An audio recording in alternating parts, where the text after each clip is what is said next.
There's nothing like falling from 30,000 feet. 30,000 feet, yeah.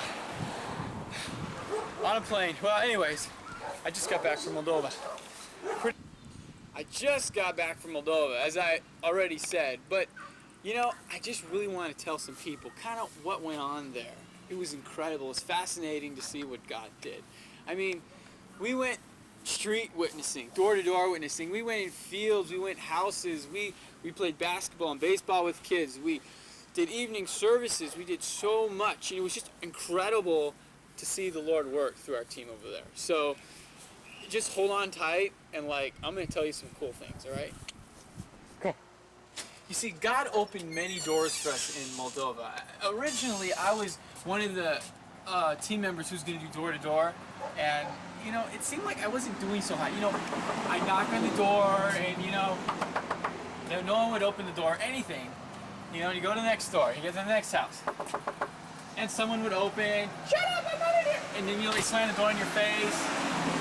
But God opened his door for me to work with kids. I taught kids how to play baseball and basketball, all kinds of cool stuff. And a couple times, people even let us inside, and, you know, it was really cool. Come on.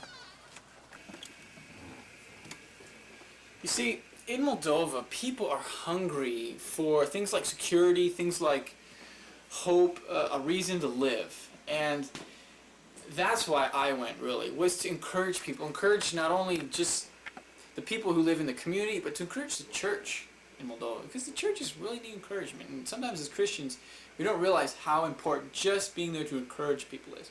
So remember, encouragement is a big part of missions. Okay. Now, many of you may be wondering, where is Moldova? And so before we go any further, let's find out.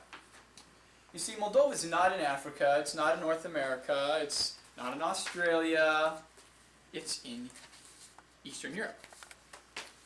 And if you want to take a look, Moldova is right here. See these big black capital letters? M-O-L-D-O-V-A. That spells Moldova. And if I could show you some areas we were in, we took a plane and we flew into this little city called Chisinau. It's the capital. And from Chisinau, we drove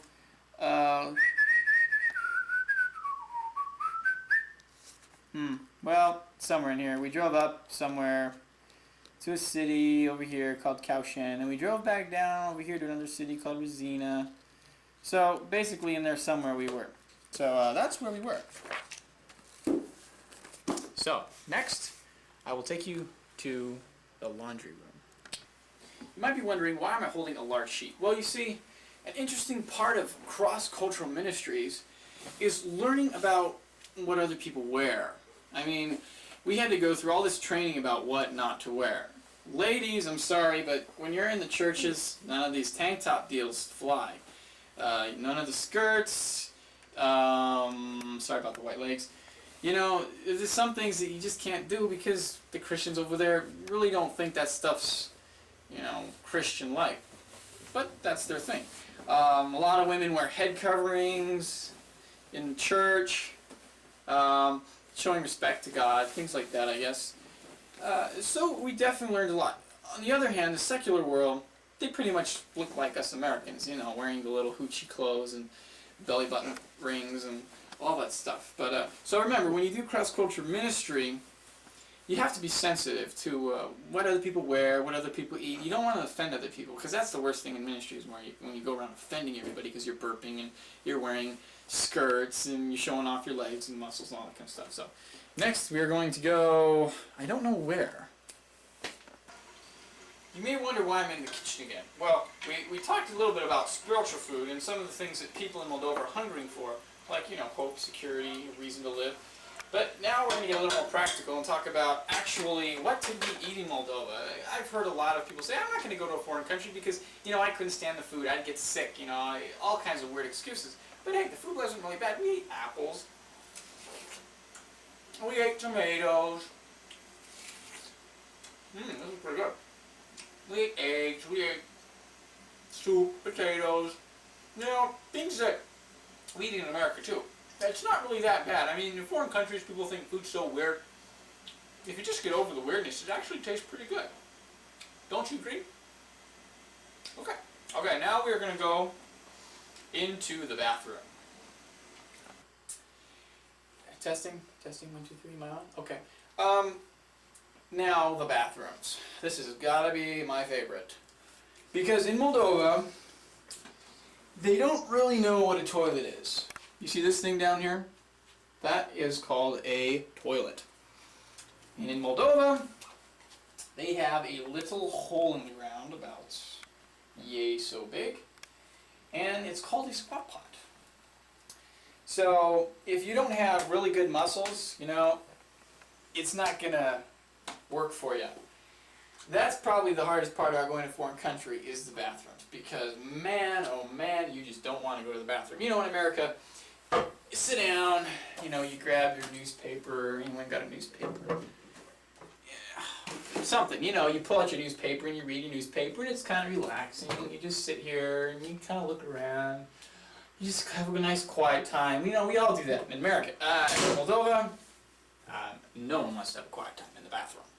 It's got to be one of the worst places to have a quiet time. Anyway, so don't go to a foreign country in hopes that you'll have nice quiet times in the bathroom, because you probably won't.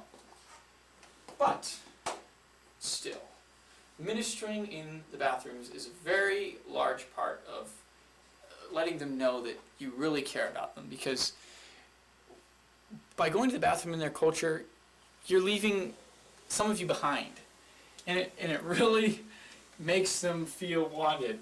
Now, that was a bad joke, so we're going to go on to another area of life. Okay, let's go. A little more on a serious note, we did a lot of ministry with 2 churches, one in Kaohsiung and one in Rosina. And the churches were small, nice size, you know, maybe holding about 50 people.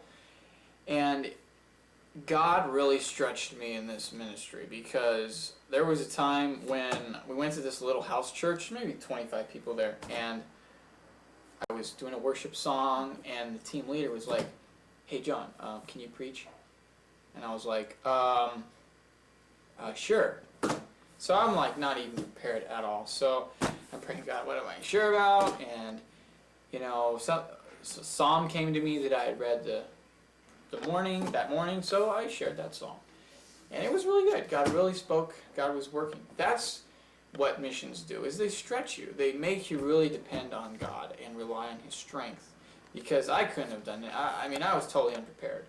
But God was able to work through me. So that's one plus about missions, is if you're a Christian, you're going to grow if you go on a mission trip. I mean, whether you like it or not, it's going to stretch you. So that's a definite plus about mission trips. Yeah, a lot of people asked me when I got home, so, you know, did you see anyone get saved? Did you lead anyone in the sinner's prayer? A lot of questions like that. Good, valid questions. And to be honest with you, I didn't actually lead anyone personally in the sinner's prayer. You know, some of our team members did, but I really felt like God used me to show His love to people, especially a lot of the kids. It's like there's kids out there that are like this match, you know? Their life is not on fire. They have no light. And, sorry. It just takes a spark. It just takes someone to get it going. Well, you get the point. It takes someone to just, to just get a spark.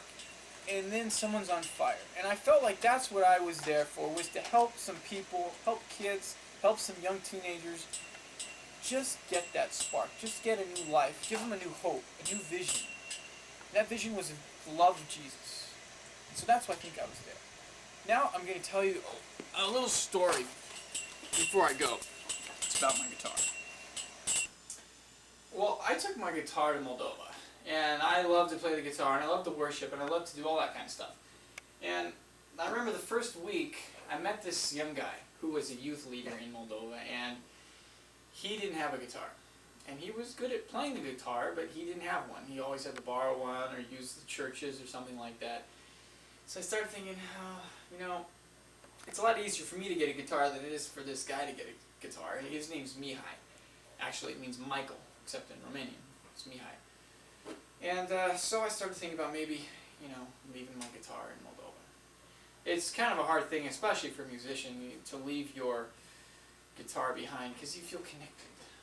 There's something that just draws you together with this guitar.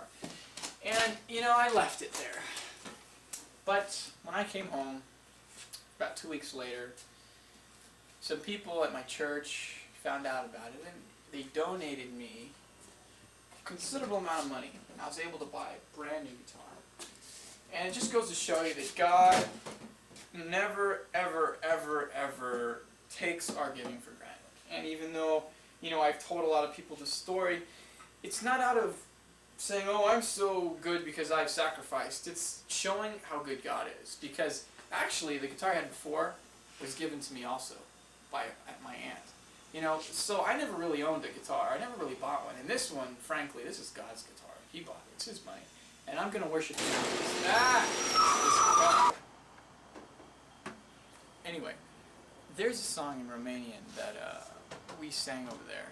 And it goes like this. In English, it says, give all your problems to Jesus, and he will take them far, far away. So I'm going to try it in Romanian. Actually, it's Russian. Yeah, it's Russin. I'll probably slaughter the song, but that's okay. Dai problema, ai li susu, ai li oro, dai shiwawa. Dai problema, ai li susu, awi shawi shi isi isha. Yeah. So as you can tell, I'm really good at music. So I hope you enjoyed this little short excerpts or short expressions of what I felt like coming back from my trip in Moldova. And if you ever get a chance, you should go to Moldova or go to any place like, you know, Colombia or, you know, Turkmenistan or maybe like Central Park. Central Park, that's a good place. You know, any place like that because God can use you. And that's the key. God does the work, not you. So have a good day and remember, always be looking for God to work in your life. Hey, how you doing? Yeah.